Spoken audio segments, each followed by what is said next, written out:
Cyber నేరగాళ్ల చేతిలో న్యాయవాదులు సైతం మోసపోతున్నారు. కడప జిల్లా బద్వేలు ప్రాంతానికి చెందిన సీనియర్ న్యాయవాది ప్రసాద్ను సైబర్ నేరగాళ్లు బెదిరించి భయపెట్టి 72 లక్షలు కాజేశారు.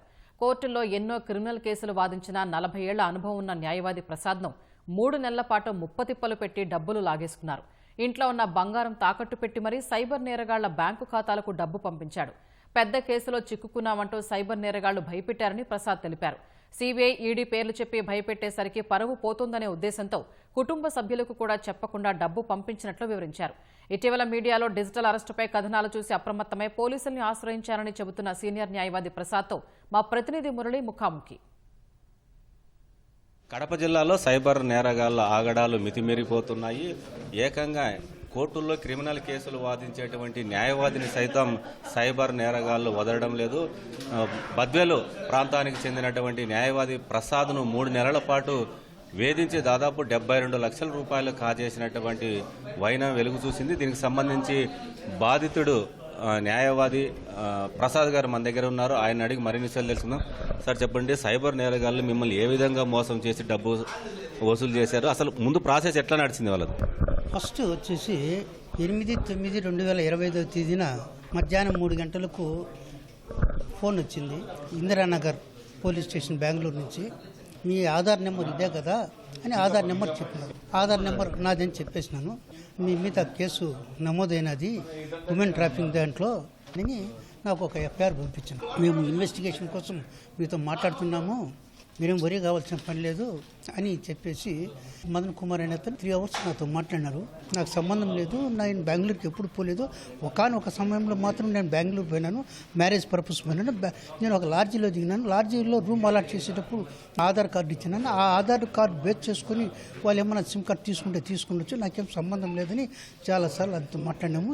సార్, మీరు చెప్పిన దాన్ని బట్టి చూస్తే మీకేం సంబంధం లేదు, కానీ ఇలాంటి కేసులలో ఇంకా మీరు ఏమన్నా ఇన్వాల్వ్ అయినారో లేదో మేము సిబిఐ వాళ్ళ గురించి ఎంక్వైరీ చేస్తామని దయానాయక్ ఐపీఎస్ ఆఫీసర్ ఉన్నారు, ఆయనతో మేము కాంటాక్ట్ చేస్తామని ఫోన్ కాన్ఫరెన్స్లో పెట్టుకొని ఆయనతో మాట్లాడితేనే అప్పుడు ఏమంటండి, ప్రసాద్ గారు సదాకన్ కేసులో కూడా మీరు ఇన్వాల్వ్ అయినారు, మీ యొక్క ఆధార్ కార్డు ఆయనకు 30 లక్షల రూపాయలకు అమ్మినారంట, దాంట్లో మీరు వచ్చేసి అమ్మాయిలు కూడా మీరు దుబాయ్కి అట్లా పంపించారంట, మీ మీద దాదాపు 180 కేసులు దాకా రిజిస్టర్ అయినాయి, అది కాకుండా మీరు బాంబేలో కరోర్ వైశ్య బ్యాంకులో అకౌంట్ కూడా ఓపెన్ చేసినారు అని దానికి సంబంధించిన డెబిట్ కార్డు కూడా నాకు పంపించారు. దాంట్లో పివిఎన్ ప్రసాద్ అని డెబిట్ కార్డు నెంబర్ ఉంది. మళ్ళీ ఒకటి ఎఫ్ఐఆర్ కూడా పంపించినారు. ఆ సదాకర్ని అరెస్ట్ చేసిన కేసులోటి దానికి ఒక ప్రొఫైల్ పంపించినారు. ఇంకా లాస్ట్కి ఎన్ని చూసిన తర్వాత, సరే అండి నేను చెప్పినాను, నాకు 70 years ఏజ్ అండి, నేను 44 years నుంచి నేను ప్రాక్టీస్ చేస్తున్నాను, ఈ ఏజ్లో ఇలాంటి కేసులలో ఇన్వాల్వ్ కావాల్సినంత అవసరం కూడా నాకేం లేదని చెప్పిన. సరే అండి, మీ ప్రొఫైల్ నాకు ఒకసారి పంపండి, మీ ప్రొఫైల్ చూసిన తర్వాత మేము ఒక కన్క్లూజన్కి వస్తాము, మీకు ప్రయారిటీ ఇన్వెస్టిగేషన్ ఇవ్వాలన్నా లేకపోతే మిమ్మల్ని అరెస్ట్ చేయాలన్నా ఇవ్వండి చెప్పినారు. మా ప్రొఫైల్ పంపించమంటే ప్రొఫైల్ పంపించాను. మీకు ప్రయారిటీ ఇన్వెస్టిగేషన్కు సుప్రీంకోర్టు నుంచి మేము పర్మిషన్ తీసుకున్నాము.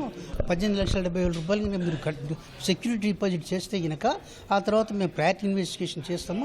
ఇప్పుడంతా డిజిటలైజేషన్ అయిపోయింది, మీరు అమౌంట్ ఆడ కట్టేస్తే కనుక మేము సదాకాన్ కేసులో కొన్ని నోట్లు సీజ్ చేసినాము, దాంట్లో వెరిఫికేషన్ చేస్తాము, అక్కడ కనుక టాలీ కాకపోతే మీ అమౌంట్ మీకు ఇంట్రెస్ట్ రిఫండ్ చేస్తాం, మీ నీట్ వేరేని చెప్పినారు. మా దగ్గర డబ్బులు తీసుకున్న తర్వాత ఒక రిసిప్ట్ కూడా పంపిస్తూ వచ్చినారు. సుప్రీంకోర్టు గైడ్లైన్స్ ప్రకారమే ఇదంతా జరిగిపోతుంది. అంతా ఫేక్ రికార్డ్స్. వాళ్ళ బ్యాక్గ్రౌండ్ అంతా వీడియోలో ఫస్ట్ టైం మాత్రం వీడియోలో చూపిస్తారు. వాడు పోలీస్ డ్రెస్ చేసుకోవడము, వెనక సెంట్రల్ బ్యూరో ఆఫ్ ఇన్వెస్టిగేషన్ ఎంఎం సైన్ చేసి అప్పుడు నేను I believed they are real police. అంటే కాదు సార్, మీరు దాదాపు 40 ఏళ్ల పాటు న్యాయవాది వృత్తిలో ఉన్నారు, ఎన్నో సివిల్ క్రిమినల్ కేసులు కూడా వాదించి ఉంటారు. అంటే ఇలాంటి మోసాలని మీరు పసిగట్టలేకపోయారా? ఫస్ట్ వాడు ఎప్పుడైతే మన మీద ఇలాంటి అభియోగం చేసినాడో మన మైండ్ బ్లాక్ అయిపోయింది. వాడు చెప్పినట్లు వాడిని ఫాలో అయిపోతున్నాం. ఏమంటే మా యొక్క వయసును బట్టి దాన్ని వాడు ఎన్కేజ్ చేసుకున్నాడు. దాంతో మనం బెదిరించి మన కాడ డబ్బులు గుంజుకున్నారు. 72 లక్షలు 7 దప్పాలుగా మనం అమౌంట్ కట్టినాం. అంటే ఈ 3 నెలల కాలంలో మీరు పోలీసులకు చెప్పాలనే ఆలోచన రాలేదా? వాడు ఏం చెప్తానంటే, మీరు ఇంట్లో సపరేట్ రూమ్లో ఉండండి, ఎవరితో మాట్లాడకూడదు, మీరు ఇంకా లీక్అవుట్ చేసినారంటే నేషనల్ సీక్రెట్ బ్రేక్ చేసినట్టు ఉంటుంది, దాని మీద ఇంకో కేసు ఉంటుంది, మా వాళ్ళంతా తిరుగుతుంటారు, మా సిబిఐ వాళ్ళంతా ఉంటారు, మీరు ఏమన్నా చెప్పినారంటే కనుక మిమ్మల్ని తీసుకుని ఎన్కౌంటర్ చేసేస్తామని కూడా బెదిరించినారు. ప్రయారిటీ ఇన్వెస్టిగేషన్ గురించి నాకు తెలుసు ఉంది.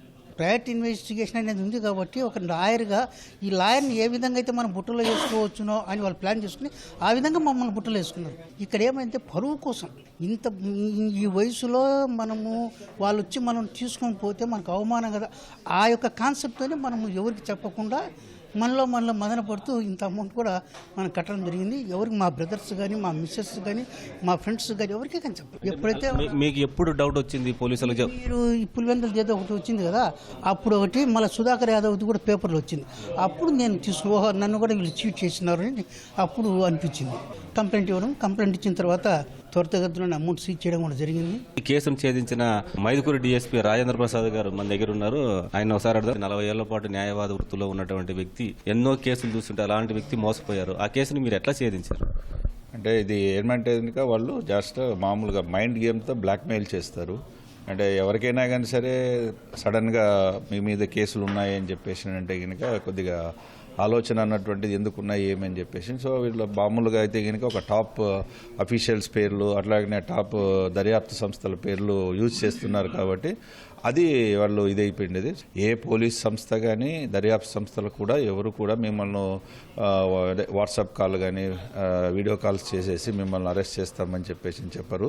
ఇది అందరూ దృష్టిలో పెట్టుకుంటే కనుక డిజిటల్ అరెస్ట్ అన్నటువంటిది వాళ్ళు విక్టిమ్స్ పే చేయడం అన్నటువంటిది ఆగిపోతుంది. ఈ సైబర్ నేరగాళ్లు మైండ్ గేమ్ ఆడుతూ ప్రజలను మోసం చేస్తూ ఆ బాధితుల నుంచి లక్షల కోట్ల రూపాయలు వసూలు చేస్తున్నప్పటికీ ఇలాంటి ఇతర వ్యక్తుల నుంచి ఫోన్ కాల్స్ వస్తే ఏమాత్రం భయపడకుండా అధైర్యపడకుండా వెంటనే సైబర్ క్రైమ్ పోలీసుల్ని ఆశ్రయించినట్లయితే బాధితులకు న్యాయం జరుగుతుందనే అభిప్రాయాన్ని ఇట్లా పోలీస్ శాఖతో పాటు మోసపోయినటువంటి బాధితుడిగా ఉన్నటువంటి న్యాయవాది ప్రసాద్ కూడా తన అభిప్రాయాన్ని వ్యక్తం చేస్తున్నారు. కెమెరామెన్ జగదీష్తో మురళీ, టీవీ న్యూస్, కడప.